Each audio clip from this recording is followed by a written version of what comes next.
Terima kasih pemirsa Anda kembali menyaksikan Kominfo Newsroom.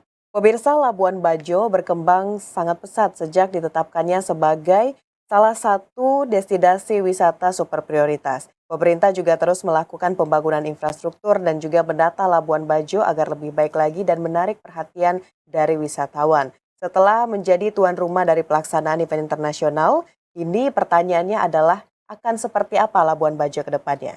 Dan untuk membahasnya pemirsa, saat ini kita sudah bersama dengan PLT Direktur Utama BPO LBF, Bapak Frans Teguh. Selamat malam, Pak Frans. Selamat malam, Mbak Mona. Selamat malam, pemirsa. Baik, salam sehat ya, Pak. Sehat. Salam sehat juga semua. Baik, Pak Frans, kita membicarakan Labuan Bajo ini pasti pemirsa sudah langsung berhayal mengenai sebuah destinasi wisata yang sangat bagus sekali karena jor-joran sekali nih Pak Frans, pemerintah dan juga tim Pak Frans di sana ya mempromosikan Labuan Bajo itu kepada Indonesia dan juga dunia. Namun sekarang ini Pak Frans, setelah kemarin ini sempat menjadi tuan rumah pelaksanaan event internasional, lalu kita tahu adanya pembangunan dan juga infrastruktur dibuat sedemikian rupa sebaik mungkin. Sekarang ini apa rencananya untuk Labuan Bajo ke depannya Pak Frans? Ya, saya kira yang pertama tentu kita harus mengakui dan menggarisbawahi adalah peranan pemerintah ya untuk mendorong percepatan destinasi-destinasi baru di Indonesia. Dan itu adalah skema yang sekarang menjadi concern kita karena dia menjadi salah satu destinasi super prioritas. Berarti ketersediaan infrastruktur, pelayanan, dan juga berbagai aktivitas yang terrepresentasi dari diversifikasi produk-produk wisata di Labuan Bajo dan Flores ini benar-benar harus kita kembangkan secara optimal. Jadi tentu saja yang ingin saya garis bawahi pertama adalah bahwa pariwisata Labuan Bajo itu tidak terlepas dengan Flores secara keseluruhan karena Labuan Bajo itu menjadi entry gate untuk seluruh pengalaman berwisata di Pulau Flores. Dan tentu saja ini menjadikan satu kekuatan baru karena selain Labuan Bajo sebagai pintu masuk ke Taman Nasional, kita harapkan juga terjadi pertumbuhan atau diversifikasi ke wilayah-wilayah lain selain Labuan Bajo di Flores dan Nusa Tenggara Timur.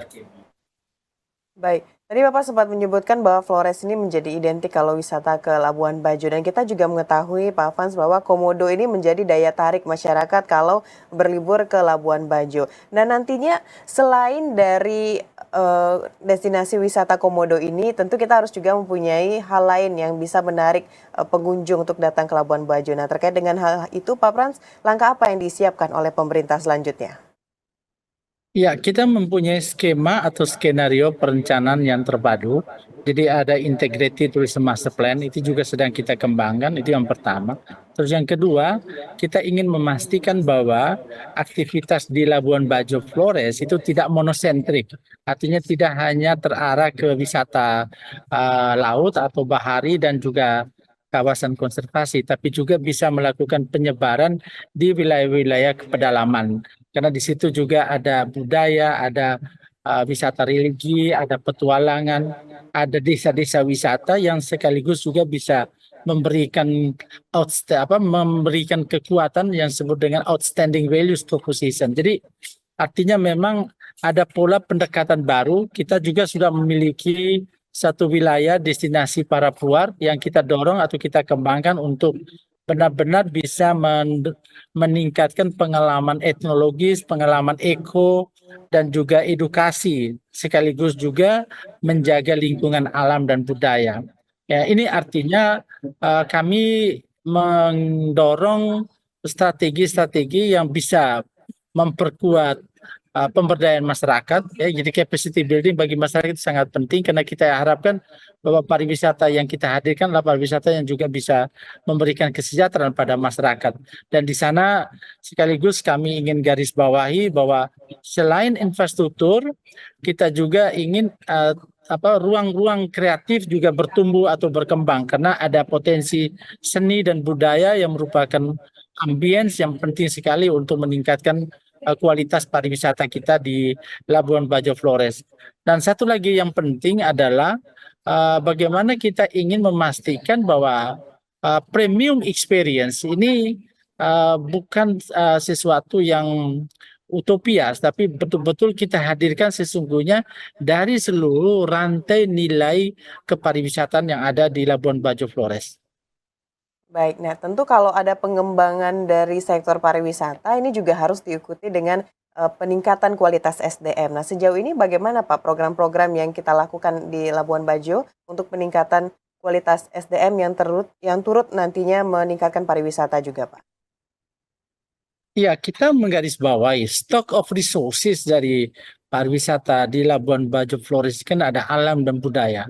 Tapi yang paling mendasar sesuatu yang harus kita dorong itu adalah bagaimana sumber daya manusianya. Jadi people center development itu penting sekali. Jadi kami sekali lagi menegaskan bahwa sumber daya manusia ini menjadi pilar penting untuk meningkatkan kualitas pariwisata kita menuju pariwisata yang lebih resilience, yang lebih berkelanjutan dan bertanggung jawab, sekaligus juga berkarakter.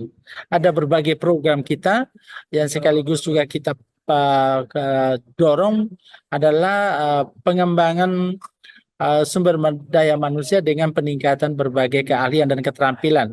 Kita kenal dengan skema reskilling, upskilling, dan new skilling. Ini sesuatu yang menjadi bagian dari program pelatihan kita, baik untuk mereka yang langsung bekerja atau bersinggungan dengan pengunjung atau wisatawan di frontliners, atau juga yang di back office dan juga masyarakat secara keseluruhan. Jadi seluruh tatanan ekosistem kepariwisataan ini harus didukung oleh sumber daya manusia yang profesional, sumber daya manusia yang unggul, dan sekaligus juga kita ingin menghadirkan kompetensi sumber daya manusia yang berjiwa kewirausahaan. Artinya apa?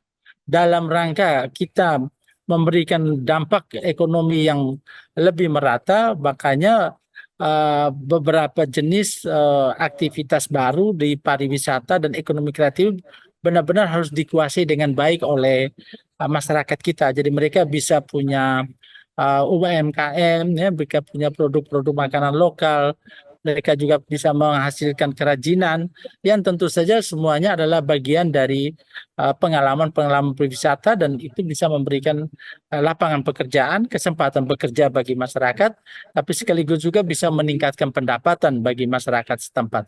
Nah, demikian juga kami mendorong pengembangan desa-desa wisata, karena bagi kami desa wisata ini betul-betul lebih menggambarkan pendekatan sifat community based tourism. Artinya seluruh aktivitas ini bisa dikelola, bisa dimanfaatkan, dan bisa untuk menghasilkan atau mendapatkan kesejahteraan bagi masyarakat itu sendiri. Baik, berarti ada beberapa program untuk peningkatan sumber daya manusia di Labuan Bajo yang telah disusun oleh pemerintah. Nah, dari program itu, Pak Frans, apakah ada program khusus untuk pemberdayaan perempuan yang juga nanti bisa meningkatkan sektor pariwisata di Labuan Bajo, Pak? Ya, itu pasti ya, yang karena kita menyadari bahwa hampir 60% dari sumber daya manusia yang bergerak di ekosistem kepariwisata ini sebetulnya didominasi oleh perempuan.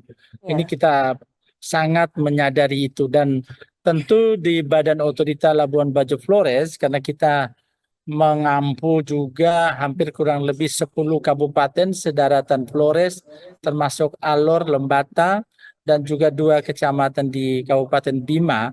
Nah, kita juga memberikan beberapa program unggulan, misalnya ya seperti Flora Tama Academy, ya, juga ada Ideathon, ya, atau juga berbagai festival yang tentu di situ keterlibatan perempuan, keterlibatan mereka yang memiliki kompetensi yang atau memiliki potensi yang optimal ini benar-benar bisa kita tingkatkan. Dan bagi kami ini menjadi sangat mendasar karena masyarakat dengan UMKM-nya yang justru menjadi pilar penting dalam pengembangan pariwisata di Labuan Bajo Flores ini, mereka sekaligus bisa memberikan semacam achievement atau rasa percaya diri bahwa mereka sebetulnya terlibat dalam kegiatan pariwisata maupun kegiatan ekonomi kreatif.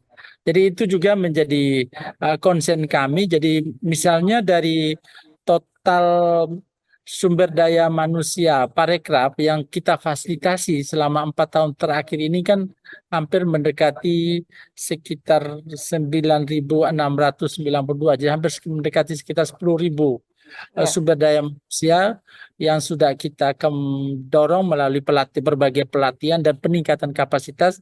Tentu ini bukan pekerjaan kami sendiri, kami juga bermitra dengan semua kementerian lembaga dari pemerintah pusat yang juga didukung oleh berbagai sektor, juga dengan bersama-sama dengan pemerintah daerah.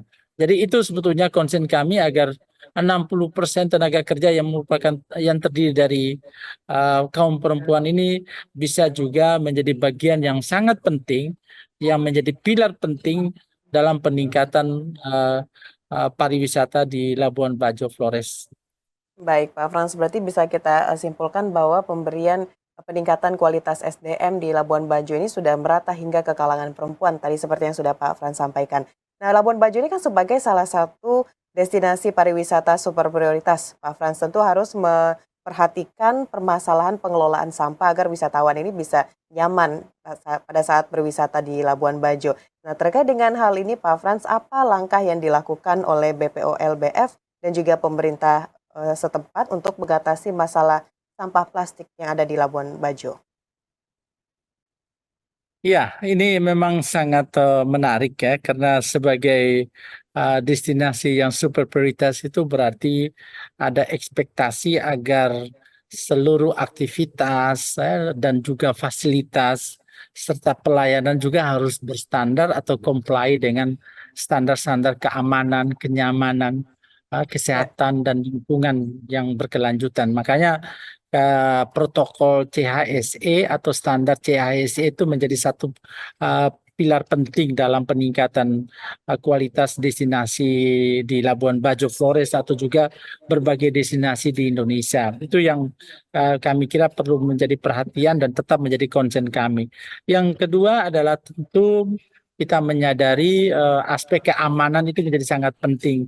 Berbagai gangguan atau kecelakaan sering terjadi, makanya kami bersama-sama dengan Basarnas dan berbagai pihak sekarang memastikan agar protokol mengenai penanganan atau pencegahan terhadap upaya-upaya yang kita harus antisipasi dalam kecelakaan ini benar-benar kita pastikan agar pengecekan terhadap kapal yang laik layar atau juga ketersediaan fasilitas di kapal itu juga benar-benar harus kita pastikan dengan monitoring dan pengecekan serta verifikasi secara optimal sehingga ketika fasilitas itu digunakan oleh wisatawan mereka relatif lebih aman, lebih nyaman dan kita ingin zero accident itu yang paling harus kita garis bawahi.